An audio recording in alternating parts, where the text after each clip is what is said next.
We are having a good spell, I would say. Yeah, from the start of the season, we are improving. We jump on that wave of a good performances that brings together, after all, you know, the consequences, more confidence, more team spirit, more teamwork, and the players are growing, and we grow individually, but we grow much more as a team, we grow. And I always remind the players, when we are in a good spell like we are, use it as a motivation to even work harder. There's nothing wrong in being happy and being a little bit proud how you play, but you should never forget what brought us here, what we had to do from the preseason in Austria, that we had to work really hard every day, sacrifice, suffer and everything to reach this point. To be fair, the team was doing well last season, so I came in a good moment. They finished last season, they finished 6th, which is a great achievement for Al Fateh. And I came into a good group of people that needed a little bit of this, a little bit of that. So if you have that balance about accepting, yeah, we are doing well, and knowing that it can go, if we drop 5% in whatever, that it goes in football, goes like this, and bye-bye, then it's a good situation to be in.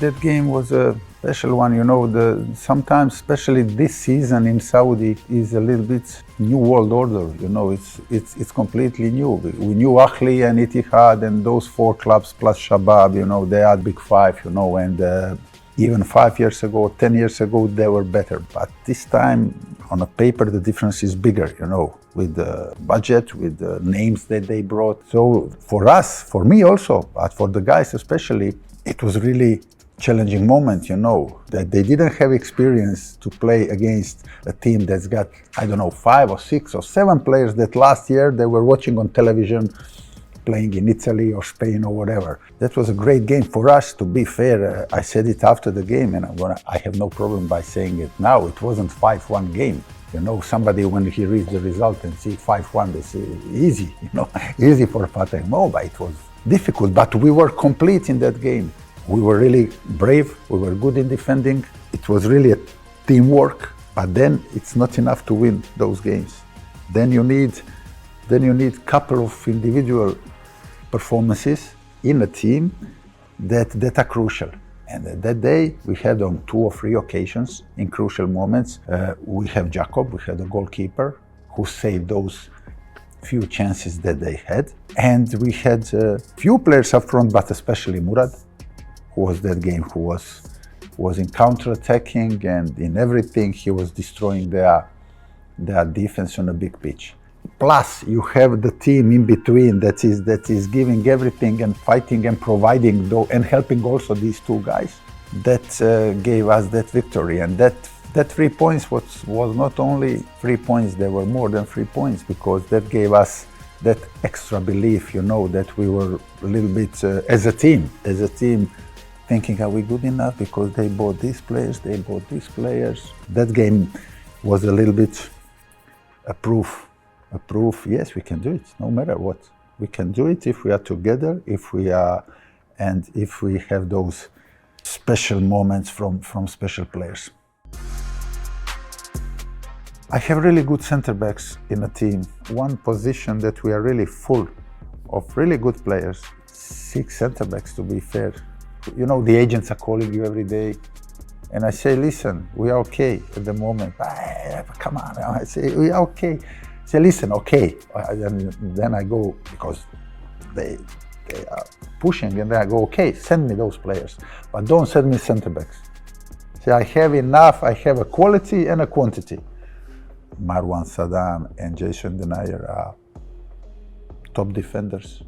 I say it, and I know how to judge defender. I was a defender. They are top center backs that can play anywhere, in every league. They can play in every league and be successful. And the way they handle last game, Mitrovic, you know, they were amazing against him. So I'm managing really top center halves.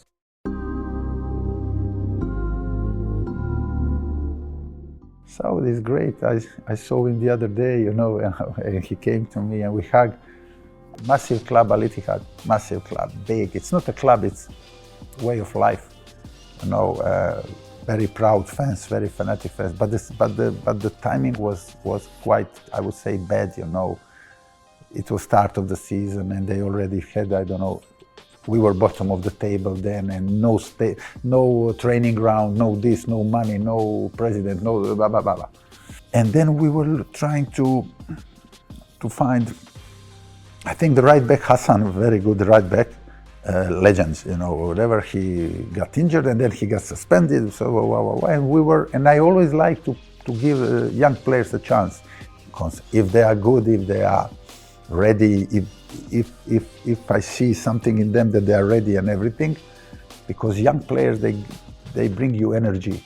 You know, they are free. They are not afraid of risking sometimes. They see everything positive, you know.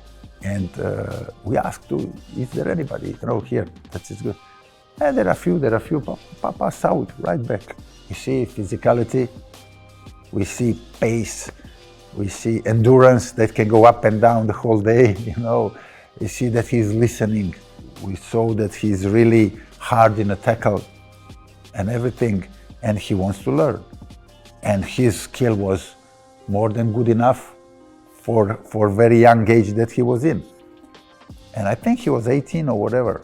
And we put him first in training and talked to him, showing him this and that. And he seemed very, very, very confident to play for Al Ittihad at that time. It was not easy for young players, you know. It's never easy for young players to step in such a big club. Normally young players go on loan, 1 year there, and then when you're ready, come back, and then 5 games, then a game, 5 minutes, 15 minutes, whatever. Saud was like, puff, all in. But he entered the pitch like he played 100 games, and he never stopped since then. Played for Ittihad, went to Hilal, playing for a national team. Really proud of him, but he deserved it all.